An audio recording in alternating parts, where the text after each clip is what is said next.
Hello and welcome to my YouTube channel Omega Classes. दोस्तों, आज हम नया चैप्टर स्टार्ट करने जा रहे हैं जिसका नाम है magnetic fields due to electric current. ठीक है, इसमें हम सारी चीजें जो पढ़ने वाले हैं वो सिर्फ मैग्नेटिक फील्ड के बारे में पढ़ने वाले हैं। किसकी वजह से प्रोड्यूस होती है? करंट की वजह से प्रोड्यूस होती है। दोस्तों, इस वीडियो को एंड तक देखना। अगर वीडियो अच्छा लगे तो वीडियो को लाइक करना, चैनल को सब्सक्राइब कर देना। चलिए स्टार्ट करते हैं बहुत ही बेसिक टॉपिक से।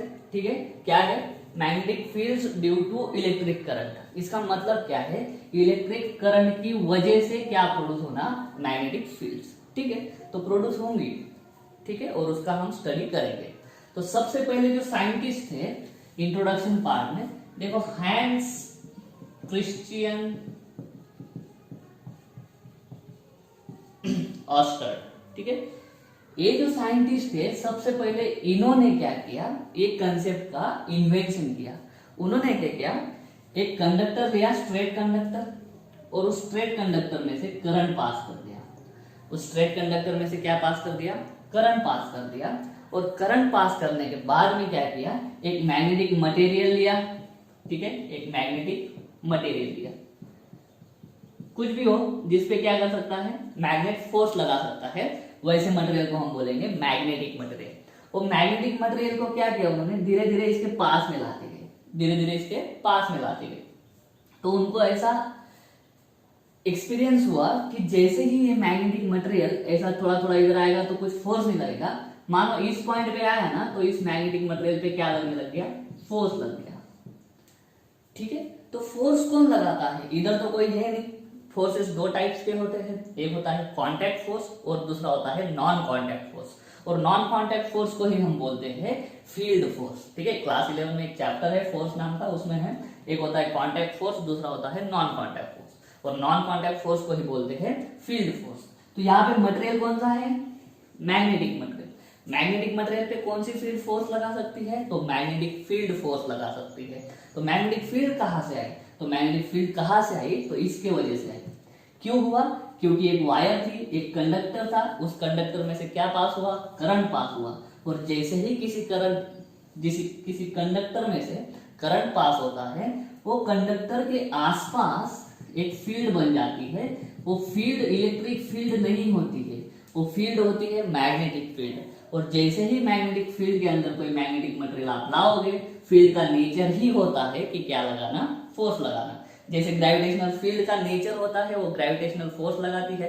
इलेक्ट्रिक फील्ड का काम क्या होता है? इलेक्ट्रिक फील्ड, उसके अंदर जो भी आप रखोगे इलेक्ट्रिकल चीजें, उन पे क्या लगाएगी? फोर्स लगाएगी। फील्ड का काम होता है फोर्स लगाना। फील्ड का काम होता है फोर्स लगाना।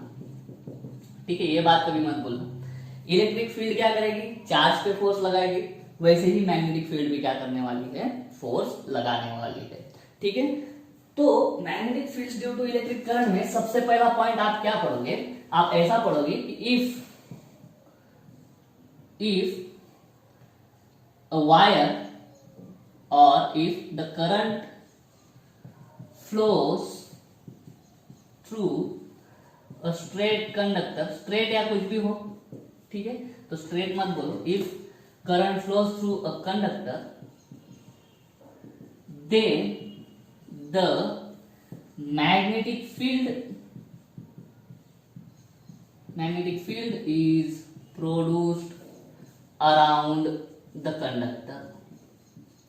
ये बात हमेशा याद रखना, इसी को बोलते हैं magnetic field due to electric current. अगर किसी कंडक्टर में से आप करंट को पास करते हो तो उस कंडक्टर के आजू बाजू, कंडक्टर के अराउंड क्या प्रोड्यूस हो जाती है? मैग्नेटिक फील्ड प्रोड्यूस हो जाती है। ठीक है, एक इंपॉर्टेंट लाइन है। दूसरी इंपॉर्टेंट लाइन क्या होगी? देखो क्लास 11 में इलेक्ट्रोस्टैटिक चैप्टर पढ़ा है, उसमें क्या होता है, अगर कोई चार्ज स्टेशनरी है, इलेक्ट्रो मतलब चार्ज, स्टैटिक मतलब स्टेशनरी, अगर कोई चार्ज स्टेशनरी है तो वो चार्ज उसके आजू बाजू क्या प्रोड्यूस करता है? वो चार्ज उसके आजू बाजू इलेक्ट्रिक फील्ड प्रोड्यूस करता है। ठीक है, अभी ये स्टैटिक चार्ज नहीं रहा, जैसे ही कंडक्टर में से करंट फ्लो होने लग गया, करंट फ्लो हो रहा है मतलब क्या? चार्ज फ्लो हो रहा है। करंट की डेफिनेशन क्या है? Rate of flow of charge. ठीक है, तो जब चार्ज स्टेशनरी होता है तब इलेक्ट्रिक फील्ड प्रोड्यूस होता है, और जब चार्ज का कन्वर्शन करंट में हो जाता है, मतलब चार्ज मोशन में आ जाता है, तब कौन सी फील्ड प्रोड्यूस होती है? ऑस्टर्ड ने बोला तब मैग्नेटिक फील्ड प्रोड्यूस होती है। मतलब क्या? इलेक्ट्रिक फील्ड और मैग्नेटिक फील्ड दोनों को प्रोड्यूस करने वाला एक ही है, और वो कौन है? चार्ज है। जब चार्ज रेस्ट में रहेगा तब इलेक्ट्रिक फील्ड, और जब चार्ज मोशन में आ जाएगा तब मैग्नेटिक फील्ड। तो एक बहुत ही इंपॉर्टेंट लाइन है आपके बुक में, वो है magnetic field is an important partner of electric field। ठीक है, important partner of electric field. मतलब क्या कि इलेक्ट्रिक फील्ड और मैग्नेटिक फील्ड दोनों को एग्जिस्ट कर सकते हैं। एक ही टाइम पे एक ही जगह पे इलेक्ट्रिक फील्ड भी प्रोड्यूस हो सकती है और मैग्नेटिक फील्ड भी प्रोड्यूस हो सकती है, क्योंकि उन दोनों को प्रोड्यूस करने वाला कौन है? एक ही है। कौन है? चार्ज है। ठीक है, तो ये बहुत इंपॉर्टेंट लाइन है कि magnetic field is an important partner of electric field. उसके बाद में अलग अलग साइंटिस्ट आए, गॉस आया, उसके बाद में फैराडे आया, बहुत सारे साइंटिस्ट आए जिन्होंने क्या स्टडी किया? जिन्होंने मैग्नेटिक फील्ड का स्टडी किया, और वो बहुत ही हमें कामयाब स्टडी रहा, क्योंकि उसकी वजह से इलेक्ट्रिक मोटर प्रोड्यूस हो गई, हमें काम में आती है इलेक्ट्रिक मोटर। जनरेटर होते हैं अलग अलग। ठीक है, ये किसकी इजाद है? ये मैग्नेटिक फील्ड की वजह से ही वो डिवाइसेस हमने बनाए हुए हैं। ठीक है, उसके बाद में एक साइंटिस्ट थे मैक्सवेल। मैक्सवेल साइंटिस्ट ने क्या किया? उन्होंने डायरेक्ट रिलेशनशिप डेवलप करके दिया हमको, relationship between electric field and magnetic field. वो रिलेशन क्या है हम आगे देखेंगे। ठीक है, लेकिन मैक्सवेल साइंटिस्ट जो है, मैक्सवेल साइंटिस्ट ने हमें क्या करके दिया? हमें इलेक्ट्रिक फील्ड और मैग्नेटिक फील्ड के बीच का रिलेशन ढूंढ के दिया। ठीक है, तो ये इनका साइंटिस्ट का काम है अलग अलग। अभी ये जो है वापस ऊपर चलो, जब किसी कंडक्टर में से करंट फ्लो होगा, मानो अभी स्ट्रेट कंडक्टर है, स्ट्रेट कंडक्टर में से मानो करंट फ्लो हुआ। ठीक है, तो इसके आजू बाजू में क्या प्रोड्यूस होती है? मैग्नेटिक फील्ड प्रोड्यूस होती है, और जो मैग्नेटिक फील्ड है, मैग्नेटिक फील्ड होती है वेक्टर क्वांटिटी। मैग्नेटिक फील्ड होगी वेक्टर क्वांटिटी। तो वेक्टर क्वांटिटी में क्या होता है? डायरेक्शन होता है। तो डायरेक्शन कैसे दिखाया जाता है? ठीक है, तो इसके लिए एक रूल है जिसका नाम है राइट हैंड थंब रूल। ये राइट हैंड थंब रूल बिल्कुल वैसा ही है जैसे फर्स्ट चैप्टर यानी रोटेशनल डायनेमिक्स में हमने पढ़ा था। ठीक है, उसमें क्या था? एक्सिस ऑफ रोटेशन था। इसमें क्या होगा? एक स्ट्रेट कंडक्टर होगा। राइट हैंड थंब रूल क्या बोलता है मैं आपको बता देता हूँ। क्या है? एक कंडक्टर लो, उसको राइट हैंड में पकड़ो। राइट हैंड में ऐसा पकड़ो कि जो थंब होगा वो थंब आपको किसकी डायरेक्शन बताएगा? वो थंब आपको उस कंडक्टर में से जाने वाली करंट की डायरेक्शन, ऊपर जा रहा है करंट तो थंब किधर है? ऊपर। अगर किसी कंडक्टर को, स्ट्रेट कंडक्टर को आप राइट हैंड में पकड़ते हो और जब थंब है वो आउटस्ट्रेच होता है और वो थंब आपको करंट का डायरेक्शन बताता है, तो मैग्नेटिक फील्ड का डायरेक्शन बताने का काम कौन करता है? ये जो कर्ल फिंगर्स है, ये जो कर्ल फिंगर्स है, ये कर्ल फिंगर्स क्या करती है? हमें मैग्नेटिक फील्ड की डायरेक्शन बताने का ट्राई करती है। ठीक है, या फिर ये कर्ल फिंगर्स हमें क्या बताती है? मैग्नेटिक फील्ड की डायरेक्शन बताती है। ठीक है, तो क्या करेंगे? स्ट्रेट कंडक्टर को राइट हैंड में पकड़ेंगे। ठीक है, फिंगर्स क्या होंगे? उसकी कर्ल होंगी, और थंब कैसा होगा? आउटस्ट्रेच होगा। थंब क्या डिनोट करेगा? Direction of current. तो फिंगर्स क्या डिनोट करेंगी? फिंगर डिनोट करेंगी मैग्नेटिक फील्ड की डायरेक्शन, मैग्नेटिक फील्ड की डायरेक्शन। इसको इंग्लिश में कैसे लिखेंगे? Imagine a straight conductor, imagine a straight current carrying conductor is held in your right hand, is held in your right hand. कैसे? With the thumb outstretched and fingers curled around it. मतलब इस conductor के around fingers curl करके रखी है और thumb क्या है? आउटस्ट्रेच है। If the thumb denotes the direction of the current, ठीक है, then these curled fingers will denote the direction of magnetic field due to this current। इस करंट की वजह से जो मैग्नेटिक फील्ड प्रोड्यूस होने वाला है उस फील्ड का डायरेक्शन डिनोट करने का काम कौन करेगा? तो एक कर्ल फिंगर्स करने वाली है। ठीक है, तो ये हो गया मैग्नेटिक फील्ड क्यों प्रोड्यूस होती है, और जो मैग्नेटिक फील्ड प्रोड्यूस होती है वो वेक्टर क्वांटिटी होती है, और उसकी डायरेक्शन बताने के लिए कौन सा रूल होता है, राइट हैंड थंब रूल होता है। तो चलिए अभी वापस एक लाइन, मैग्नेटिक फील्ड या कौन सी भी फील्ड का काम क्या होता है, फोर्स लगाना, ठीक है। तो ये जो मैग्नेटिक फील्ड प्रोड्यूस हुई है वो फोर्स कैसे लगाएगी, किस पर लगाएगी, ठीक, वो पढ़ते हैं। चलो मान लो ये कोई कंडक्टर है, वायर 1 बोल देते हैं इसको, इसमें से करंट ऐसा ऊपर जा रहा है, करंट कैसे जा रहा है, ऊपर। तो चलिए ये वायर 1 में से जाने वाले करंट की वजह से जो मैग्नेटिक फील्ड प्रोड्यूस होगी, वो मैग्नेटिक फील्ड कैसी प्रोड्यूस होगी, वापस डायरेक्शन, करंट ऊपर जा रहा है तो आउटस्ट्रेच थंब ऊपर जाएगा, ये कर्ल फिंगर्स अंदर की साइड जा रही है, ठीक है। तो मैग्नेटिक फील्ड की डायरेक्शन कैसी होगी, अंदर के साइड जाने वाली, ठीक है। तो मैं इसके आजू बाजू पहले मैग्नेटिक फील्ड निकाल दूं, ये है हमारी मैग्नेटिक फील्ड, ठीक है।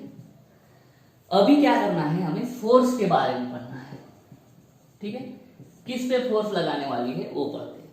इमेजिन करते हैं कि एक दूसरा वायर लाए हम, ये दूसरा वायर, इसको बता देते हैं वायर, ठीक है। ये वायर में से जब तक चार्ज फ्लो नहीं होता, मतलब इस दूसरे वायर में से भी जब तक हम चार्ज फ्लो कराएं, मतलब इस दूसरे वायर में से भी जब तक हम करंट फ्लो नहीं कराएंगे, तब तक इस वायर पे मैग्नेटिक फील्ड की वजह से लगने वाला फोर्स 0 रहेगा। फिर से रिपीट करता हूं, जब तक इस सेकंड वायर में से हम कोई करंट पास नहीं करते, ठीक है, तब तक इस सेकंड वायर पे ये फर्स्ट वायर में प्रोड्यूस की हुई फील्ड की वजह से कोई भी फोर्स नहीं लगेगा, ठीक है। यहाँ पे लोग कंफ्यूज हो जाते हैं।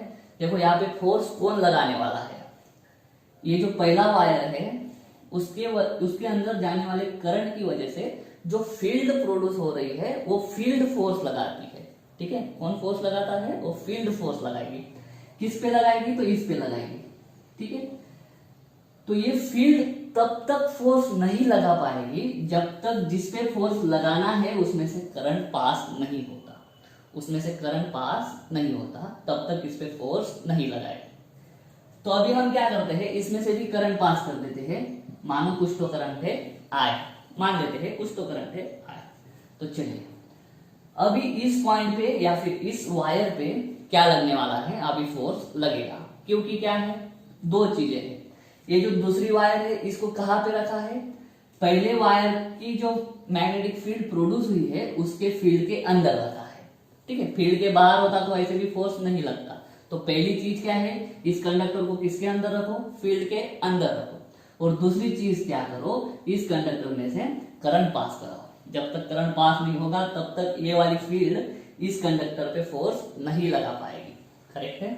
चलिए तो फोर्स कौन लगा रही है, ये वाली फील्ड लगा रही है।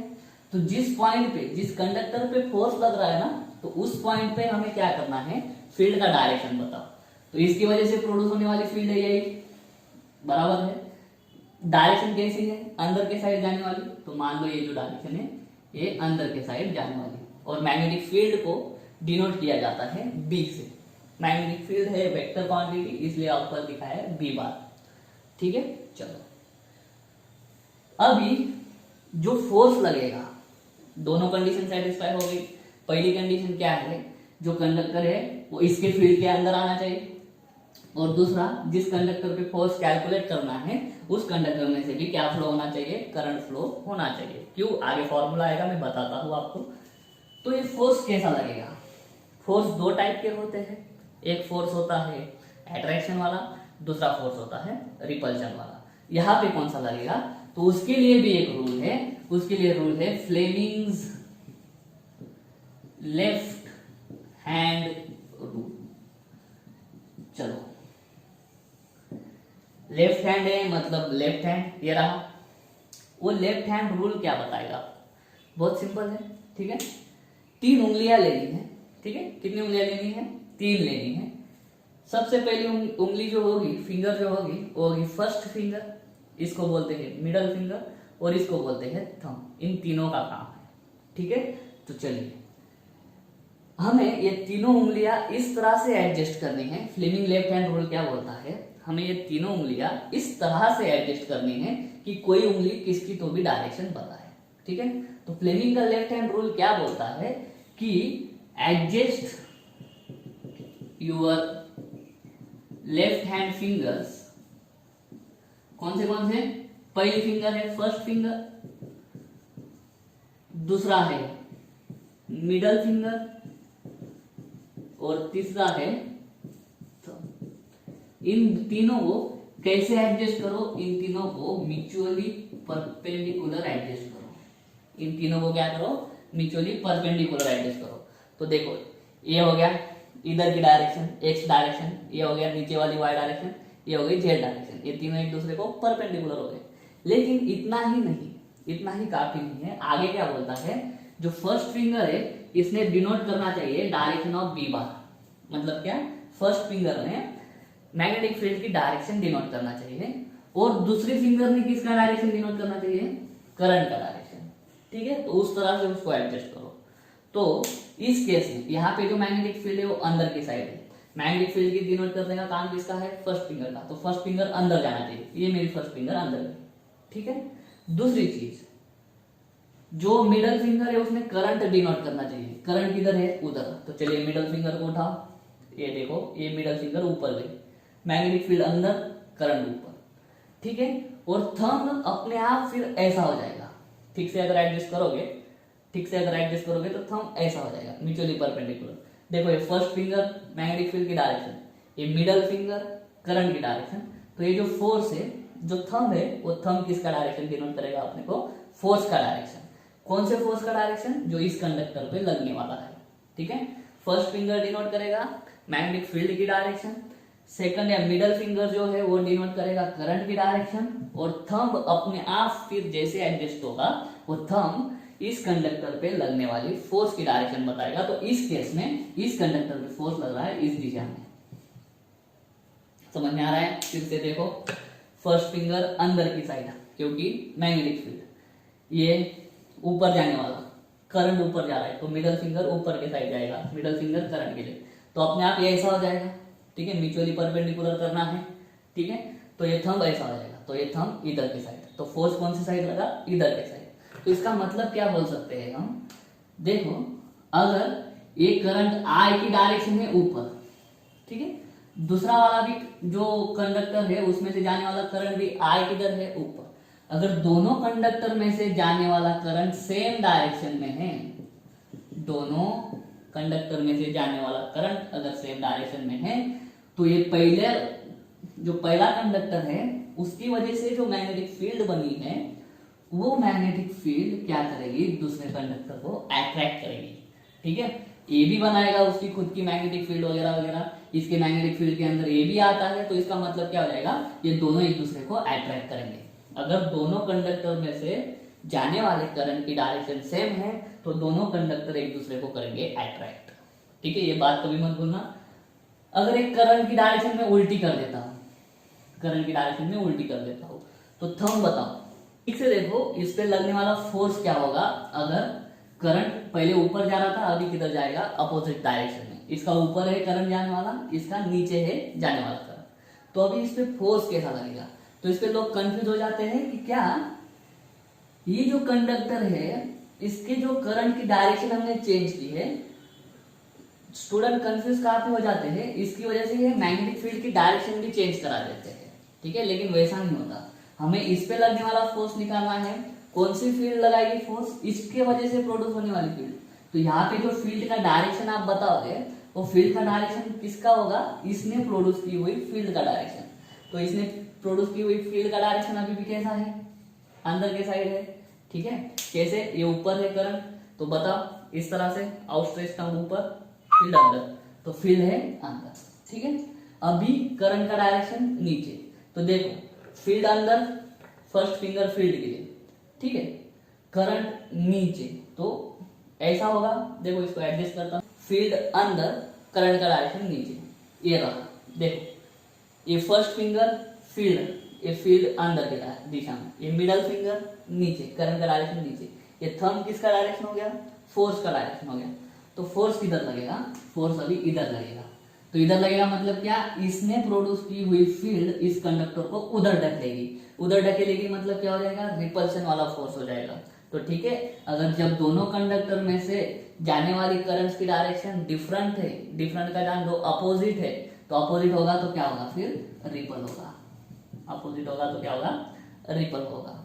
ठीक है, ये बात हमेशा याद रखना। अगर दो कंडक्टर में से जाने वाली करंट की डायरेक्शन सेम है तो उन पे लगने वाले मैग्नेटिक फोर्सेस, कौन से फोर्सेस, मैग्नेटिक फोर्सेस क्या करेंगे, एक दूसरे को अट्रैक्ट करेंगे। ठीक है, अगर दो कंडक्टर है उनमें से जाने वाली करंट्स की डायरेक्शन अपोजिट है तो वो दोनों कंडक्टर के मैग्नेटिक फोर्सेस एक दूसरे को रिपेल करेंगे। ठीक है, उम्मीद करता हूँ इतना समझ में आपको आ गया होगा। ठीक है, अभी अगला टाइप है या फिर अगला टॉपिक है जो इसी पे बेस्ड है, कौन सा टॉपिक, मैग्नेटिक फोर्स पे बेस्ड है। ठीक है, तो मैग्नेटिक फोर्स के बारे में पढ़ते हैं और इसी टॉपिक को हम बोलेंगे लॉरेंट्ज फोर्स, मैग्नेटिक फोर्स और लॉरेंट्ज फोर्स। चलो क्या होता है फिर से इधर, ये तो हमने फोर्स के बारे में पढ़ लिया, अट्रैक्शन कब होगा, रिपल्शन कब होगा, लेकिन फोर्स का फॉर्मूला जो बताने का काम किया, फोर्स का फॉर्मूला बताने का काम किया साइंटिस्ट लॉरेंज ने, इसीलिए उसको बोलते हैं लॉरेंज फोर्स। ठीक है, अभी हम बोलते हैं करंट करंट करंट, लेकिन एक्चुअली जो करंट होता है वो कौन सा होता है, इलेक्ट्रॉन करंट। एक्चुअली कौन से चार्जेस मूव होते हैं, इलेक्ट्रिकल चार्जेस, मतलब इलेक्ट्रॉन मूव होता है, पॉजिटिव चार्ज एग्जिस्ट नहीं करता। और जो इलेक्ट्रॉन का जो मोशन का डायरेक्शन होता है, अगर करंट ऊपर जाएगा, करंट का डायरेक्शन ऊपर है तो इलेक्ट्रॉन किधर जाएगा, इलेक्ट्रॉन नीचे जाएगा। करेक्ट है, अगर इलेक्ट्रॉन डिस्प्लेसमेंट कर रहा है तो इलेक्ट्रॉन का डिस्प्लेसमेंट का डायरेक्शन, मतलब किसका डायरेक्शन, वेलोसिटी का डायरेक्शन, तो वेलोसिटी का डायरेक्शन भी किधर आएगा, नीचे आएगा। ठीक है, अभी ठीक से देखो, अभी ठीक से देखो, जब थोड़ा कॉम्प्लेक्स होगा लेकिन समझने का ट्राई करो, जब दोनों की करंट की डायरेक्शन सेम होगी, जब दोनों कंडक्टर्स में से पास होने वाली करंट की डायरेक्शन सेम होगी, तब क्या होगा, तब इसमें से इसकी डायरेक्शन, करंट की डायरेक्शन इसकी और इसकी इलेक्ट्रॉन की डायरेक्शन या फिर इसकी इलेक्ट्रॉन की वेलोसिटी की डायरेक्शन अपोजिट होगी। देखो, ये पहले कंडक्टर में से जाने वाला करंट ऊपर है और दूसरे कंडक्टर के इलेक्ट्रॉन की वेलोसिटी की डायरेक्शन क्या है, अपोजिट है। करेक्ट है, ऐसे केस में क्या हो रहा है, ये दोनों कंडक्टर्स एक दूसरे को अट्रैक्ट कर रहे हैं। ठीक है, जब करंट नीचे कर देंगे तो वेलोसिटी उल्टा हो जाएगा, वेलोसिटी ऊपर हो जाएगा, तो इसका और इसका, मतलब इसमें से जाने वाला करंट का डायरेक्शन और इसकी वेलोसिटी की डायरेक्शन अगर सेम हो गई तो वो रिपल कर देंगे। ठीक है, इस बात को थोड़ा गहराई से सोचना। ठीक है, करंट और इलेक्ट्रॉन की डायरेक्शन अपोजिट होती है, दोनों में अगर दोनों की करंट की डायरेक्शन सेम है तो इसकी करंट की डायरेक्शन और इसकी इलेक्ट्रॉन की डायरेक्शन अपोजिट होगी, तभी भी क्या हो गए, दोनों एक दूसरे को अट्रैक्ट हो गए। ठीक है, अगर ज्यादा आपको मुश्किल जाता हो तो छोड़ दो, अभी हम फॉर्मूला देखते हैं मैग्नेटिक फोर्स के लिए। ठीक है, जब कोई चार्ज क्या है, Q, अगर वो किसी मैग्नेटिक फील्ड में मूव कर रहा है, किसी मैग्नेटिक फील्ड में क्या कर रहा है, मूव। मैंने फोर्स पढ़ते वक्त पहले ही बोला, अगर इस कंडक्टर में से अगर करंट पास नहीं हो रहा है तो इस कंडक्टर पे फोर्स नहीं लगेगा। इसका मतलब क्या, इस कंडक्टर में से कुछ तो चार्ज मूव होना पड़ेगा। ठीक है, तो अगर कोई चार्ज Q मूव होता है किस में, अगर उसका वेलोसिटी है मान लो v बार, वेलोसिटी वेक्टर क्वांटिटी है, अगर कोई चार्ज इस मैग्नेटिक फील्ड में मूव हो रहा है उसका वेलोसिटी कितना है, v बार, और वो जिस मैग्नेटिक फील्ड में मूव हो रहा है वो मैग्नेटिक फील्ड क्या है, b बार। तो इस चार्ज पे जो लगने वाला मैग्नेटिक फोर्स है, इस चार्ज पे जो लगने वाला मैग्नेटिक फोर्स है वो मैग्नेटिक फोर्स होगा, चार्ज कितना है। ठीक है, और दूसरी चीज v बार क्रॉस b बार।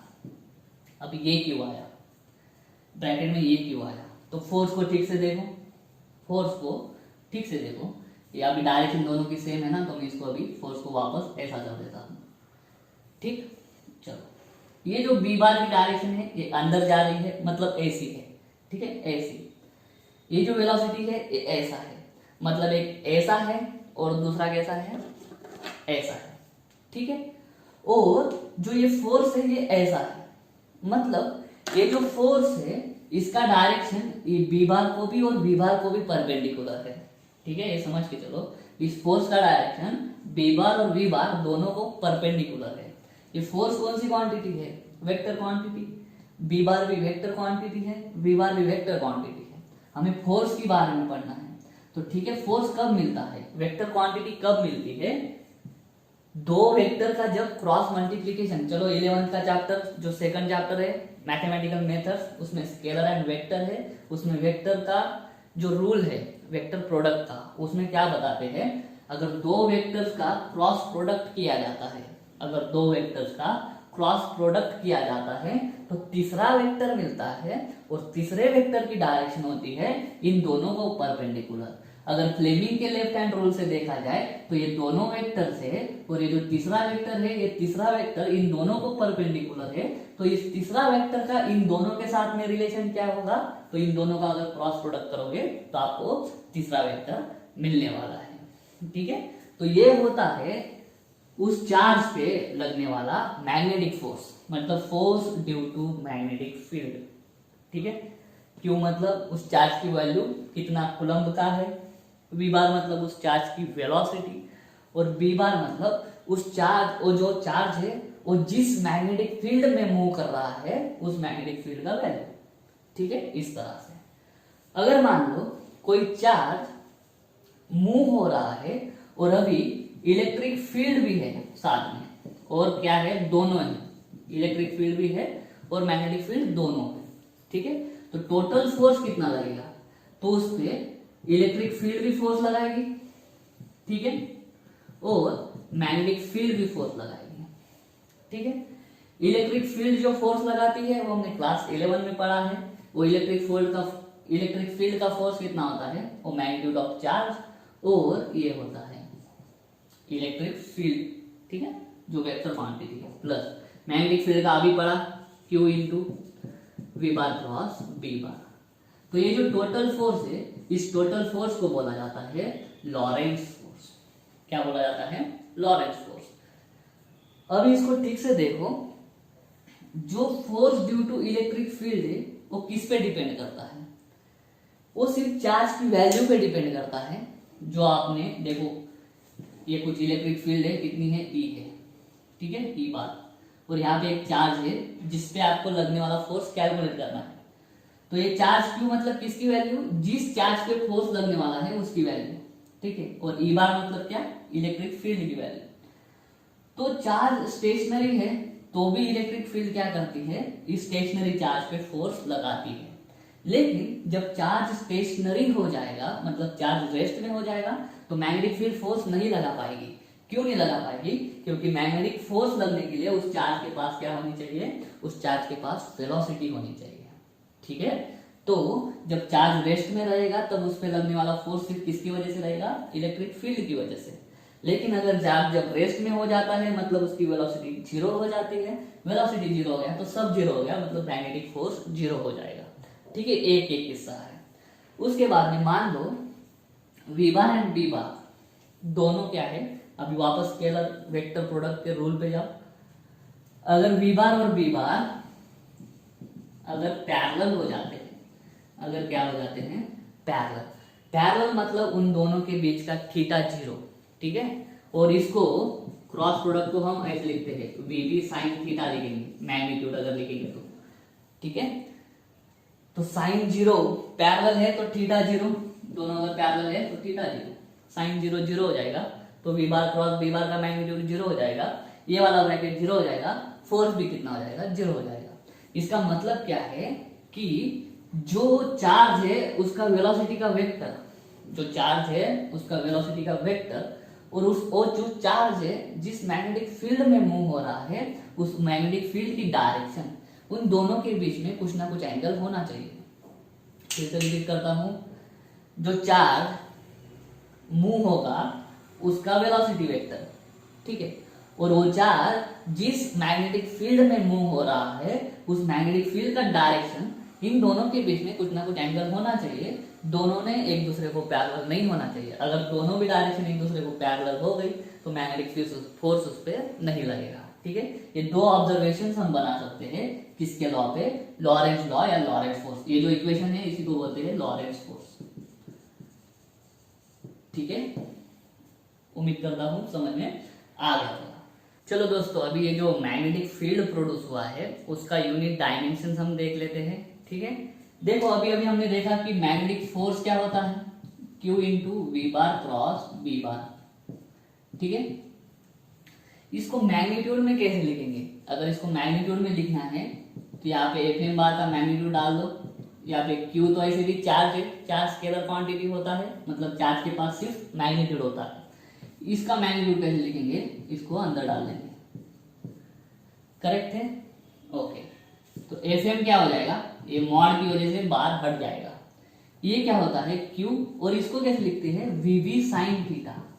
ये मैग्नीट्यूड क्या हो जाएगा, वी वी साइन थीटा। ठीक है, क्योंकि इसका मैग्नीट्यूड होता है, इसका मैग्नीट्यूड और इनटू उन दोनों के बीच का जो एंगल होगा उसका साइन थीटा। ये वापस क्या है, वेक्टर प्रोडक्ट का रूल है, पहला ही कैरेक्टरिस्टिक्स है या पहली ही उसकी डेफिनेशन है वेक्टर प्रोडक्ट की।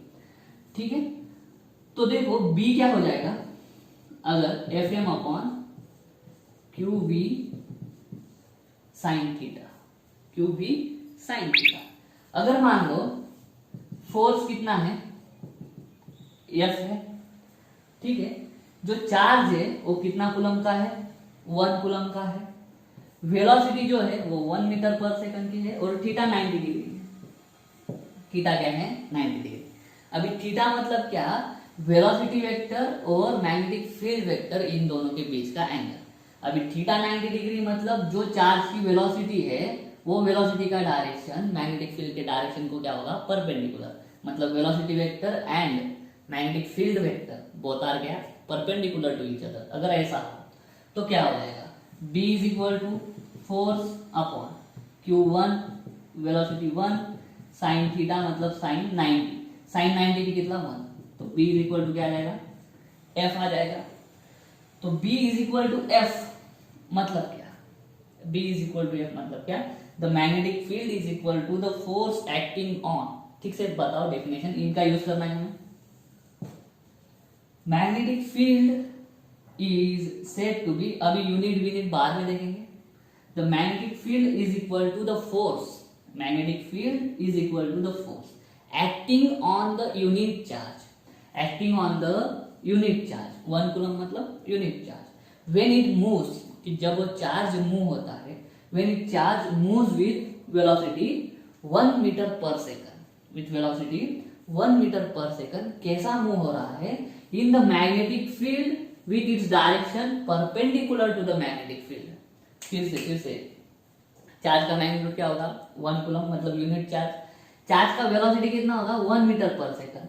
अभी थीटा 90 है मतलब क्या, वेलोसिटी का डायरेक्शन मतलब चार्ज के मोशन की डायरेक्शन, क्योंकि जो वेलोसिटी की डायरेक्शन होती है वही मोशन की डायरेक्शन होती है।